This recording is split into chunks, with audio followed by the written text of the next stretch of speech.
आइए शुरू करते हैं इस हफ्ते का निफ्टी मार्केट एनालिसिस। आज की डेट है 8 मई 2022।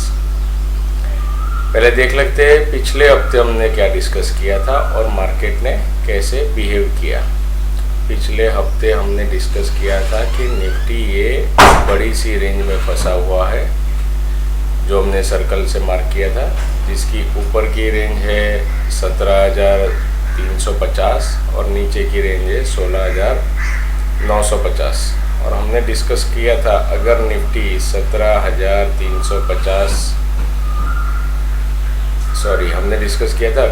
17,250 के ऊपर क्लोज देता है तो हम उसको बाय करेंगे, जहां पहला टारगेट रहेगा 17,400 और दूसरा टारगेट रहेगा 17,600। लेकिन निफ्टी ने 17,250 के ऊपर क्लोज नहीं दिया और निफ्टी ने हफ्ते के दूसरे दिन 16,950 के नीचे क्लोज दिया और फिर पूरा वीक नीचे ही ट्रेड करता रहा। तो हमारा नीचे का लेवल था 16,950 के नीचे का क्लोज, जो हमें मिला 4 तारीख को और 4 तारीख का निफ्टी का क्लोजिंग है 16,677 और उसके बाद निफ्टी कंटिन्यूसली नीचे ट्रेड करता रहा और हमारा नीचे का लेवल 16,500 हमें मिल गया। तो जैसे हमने पिछले हफ्ते डिस्कस किया था, अगर 17,250 के ऊपर क्लोज देता है तो ही हम उसको बाय करेंगे और ऊपर की मूवमेंट के लिए प्ले करेंगे, और अगर वो 16,950 के नीचे क्लोज करता है तो हम नीचे की मूवमेंट के लिए उसको प्ले करेंगे, और जहां हमारा पहला टारगेट रहेगा 16,500 और 16,450 के नीचे की क्लोजिंग उसे 16,000 तक लेके आएगी, ऐसा हमने डिस्कस किया था। तो निफ्टी ने हमारा पहला टारगेट दे दिया है जो कि है 16,500 का। अब निफ्टी उसके नीचे ट्रेड कर रहा है और पिछले हफ्ते का निफ्टी का क्लोजिंग है 16,411, मतलब हम अभी 16,000 के लिए रुक सकते हैं। ठीक है, तो आइए देखते हैं इस हफ्ते निफ्टी आगे क्या कर सकता है।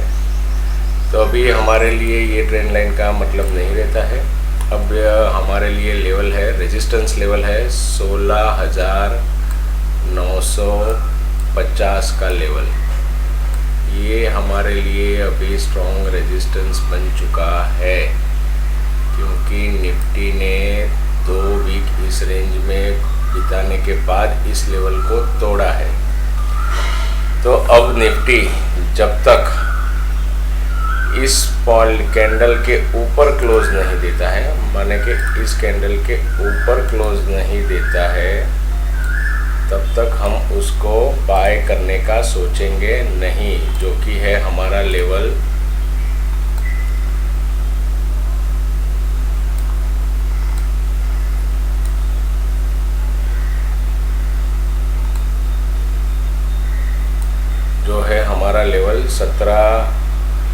17,150 का। तो जब तक निफ्टी ये लेवल कैंडल के ऊपर क्लोज नहीं देता है, जो कि ये 17,150 का, हम बाइंग का व्यू रखेंगे नहीं। अभी हमारा एक ही व्यू होगा, सेल ऑन राइज। शायद निफ्टी यहाँ से ये गैप को रिस्पेक्ट करते हुए बाउंस बैक दे सकता है, लेकिन हर एक राइज पे हमें सेल करने का सोचना चाहिए। और जब तक निफ्टी 17,150 इस कैंडल के हाई के ऊपर क्लोज नहीं करता, हम ऊपर की मूवमेंट के लिए उसको लेके जाएंगे नहीं, बाय करेंगे नहीं। तो निफ्टी को हम सेल कब करेंगे?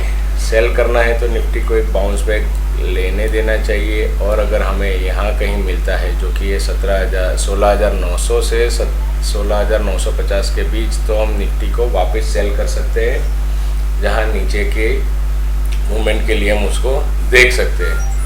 लेकिन अभी निफ्टी नो ट्रेडिंग जोन में है, ये बाइंग जोन में भी नहीं है और सेलिंग जोन में भी नहीं है, तो हमें वेट करना पड़ेगा निफ्टी आगे क्या करता है।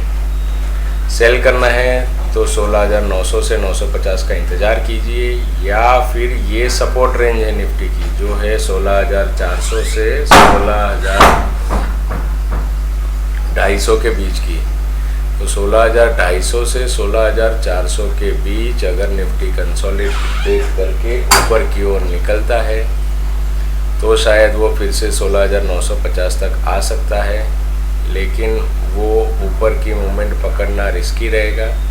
मेरी एडवाइस ये है कि अगर वो 16,900 या 16,950 के बीच आपको मिल पाता है तो निफ्टी को वहाँ उस लेवल पे हम सेल कर सकते हैं, ठीक है।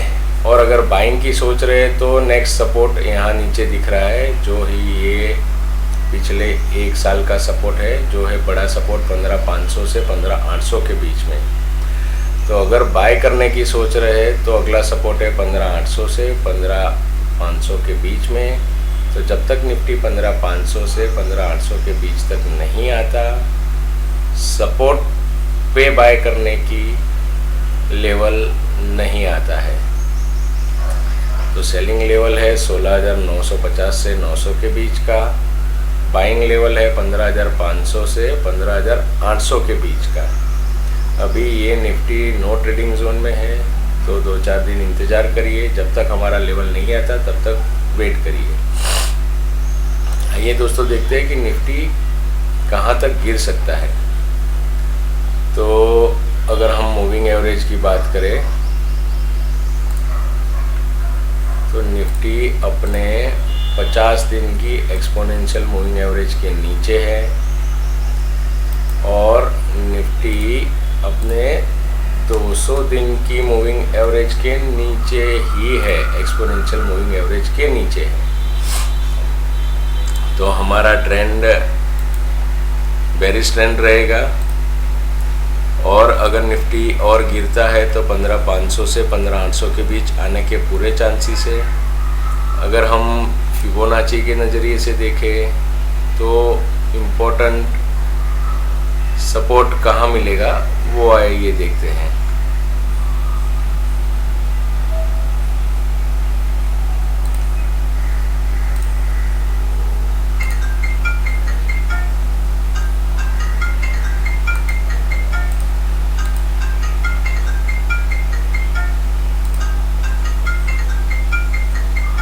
अगर फिबोनाची के नज़रिए से देखें तो निफ्टी अपने इस अपमूव के रिट्रेसमेंट लेवल है 61.8 के नीचे आ चुका है। तो उसके नीचे अभी लेवल बचेगा 78.6 का, जहां तक निफ्टी आ सकता है और वहां से सपोर्ट लेना चाहिए। तो अगर हम 78.6% का लेवल देखें तो आ रहा है हमारा 16,200 के पास। ये है हमारा 78.6% का रिट्रेसमेंट लेवल 16,200 के पास। तो शॉर्ट टर्म के लिए सपोर्ट निफ्टी का हो सकता है 16,200, जहां से वो रिट्रेस हो सकता है। लेकिन जब तक निफ्टी 17,150 के ऊपर नहीं जाता हमें उसको बाय करना नहीं है। आइए फिर से दोहरा देते हैं इस हफ्ते के लेवल। जब तक निफ्टी 17,150 के ऊपर क्लोज नहीं देता हम लॉन्ग टर्म पोजिशनल ट्रेड के लिए उसको लेके नहीं जाएंगे। अगर निफ्टी को बाउंस लेना है तो फिबोनाची और ये गैप का सपोर्ट लेवल है 17,200 के आसपास। तो निफ्टी 17,200 से बाउंस ले सकता है, जो उसको वापस 16,900 से 950 के पास ले जा सकता है। लेकिन लॉन्ग टर्म सपोर्ट उसका नीचे का लेवल है, जो है 15,500 से 15,800 के बीच। तो अगर आप लॉन्ग टर्म बाइंग के लिए सोच रहे हैं तो नेक्स्ट सपोर्ट 15,500 से 15,800 का इंतज़ार कीजिए या 17,150 के ऊपर के क्लोजिंग का इंतज़ार कीजिए। और सेलिंग का सोच रहे हैं तो निफ्टी एक बार यहाँ से बाउंस बैक ले, उसके बाद अगर आपको 16,900 या 950 के बीच में मिलता है तो उस लेवल पे आप उसको सेल कर सकते हैं। फिबोनाची रिट्रेसमेंट लेवल 78.6% का 16,200 के पास है और निफ्टी 50 और 200 दोनों मूविंग एक्सपोनेंशियल मूविंग एवरेज के नीचे है। तो ट्रेंड बेरिश है, एग्रेसिव बाय मत कीजिए, सेल पे ध्यान दीजिए। सेलिंग लेवल है 16,900 से 950, बाइंग लेवल है फर्स्ट फिबोनाची रिट्रेसमेंट लेवल 16,200 या फिर नीचे का लेवल जो कि है 15,500 से 15,800 के बीच में। तो दोस्तों ये था हमारा निफ्टी का इस हफ्ते का मार्केट एनालिसिस। ये वीडियो मैंने सिर्फ एजुकेशन पर्पज़ के लिए बनाया है। इस वीडियो में मेरी आपको किसी भी तरह की सजेशन, सलाह या राय नहीं है कि निफ्टी में बाय, सेल या होल्ड की पोजीशन बनाइए। अगर ये वीडियो आपको पसंद आया है तो वीडियो को लाइक कीजिए, ज़्यादा से ज़्यादा अपने दोस्तों और फैमिली मेम्बर के साथ शेयर कीजिए, जिससे वो स्टॉक मार्केट के बारे में असली जानकारी पा सके और गलत ट्रेड से बच सके। Thank you.